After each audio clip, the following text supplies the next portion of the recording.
গাজল সর্দাপল্লী এলাকায় জন্মাষ্টমী উপলক্ষে কৃষ্ণ সাজো প্রতিযোগিতায় নজর কাড়ল কচিকাচারা। কৃষ্ণ সেজে শতাধিক ছাত্রছাত্রী প্রতিযোগিতায় অংশ নেয়। রাজ্য সরকারের সিনিয়র অডিটর পার্থ চক্রবর্তী বলেন, ছাত্রছাত্রীরা অপূর্বভাবে কৃষ্ণ সেজেছে। শিশুরাই আসল কৃষ্ণ, তাই তাদের মুখে হাসি দেখে খুব ভালো লাগছে। সবাই অপূর্বভাবে কৃষ্ণ সেজেছে। প্রচুর দর্শক এই প্রতিযোগিতা দেখে আনন্দ উপভোগ করছে। এই প্রতিযোগিতা দুটি বিভাগে করা হয়েছে।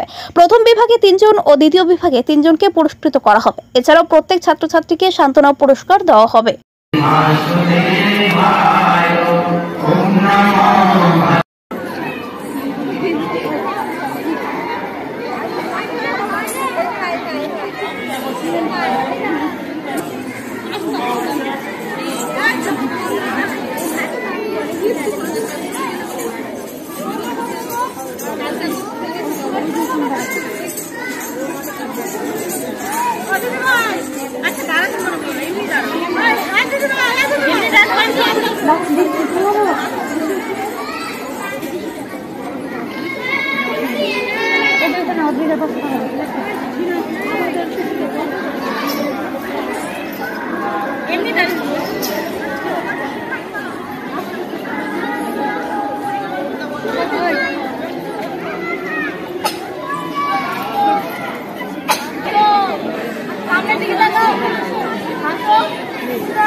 কৃষ্ণ সাজো প্রতিযোগিতা প্রতি বছর আমরা এই দিনে করে থাকি।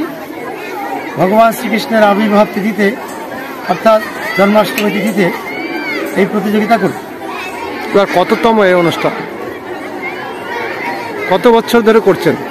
প্রায় 25 বছর হতে চলবে এই অনুষ্ঠান আমরা করছি। কি বার্তা দিচ্ছেন গাজলবাসীদের? শিশুদের মধ্য দিয়ে এই বার্তাই দিতে চাইছি, ভগবান কৃষ্ণ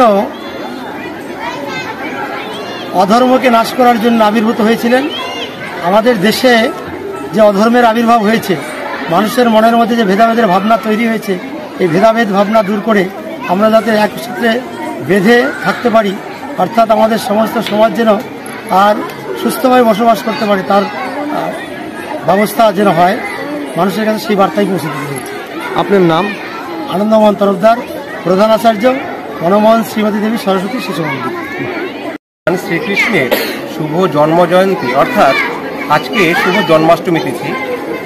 এই দিনে প্রতি বছরের মতো গাজল সরস্বতী শিশু বিদ্যা মন্দিরে কৃষ্ণ সাজার, শিশু বালকরাই তো আসল কৃষ্ণ, তাদের মধ্যে শ্রীকৃষ্ণের প্রকাশ, তাদের নিয়ে কৃষ্ণ সাজার একটি শুভ অনুষ্ঠানের আয়োজন করা হয়েছে। এখানে সব শিশুই অপূর্ব সুন্দর, কিন্তু তাদের মধ্যে আমাদেরকে বেছে নিতে হবে তারা সবচেয়ে সুন্দরভাবে নিজেদের তুলে ধরেছে। এই অনুষ্ঠানটি কিছুক্ষণ আগে শুরু হয়েছে, আমরা বেছে নিচ্ছি। কতজন কৃষ্ণ সেজেছে?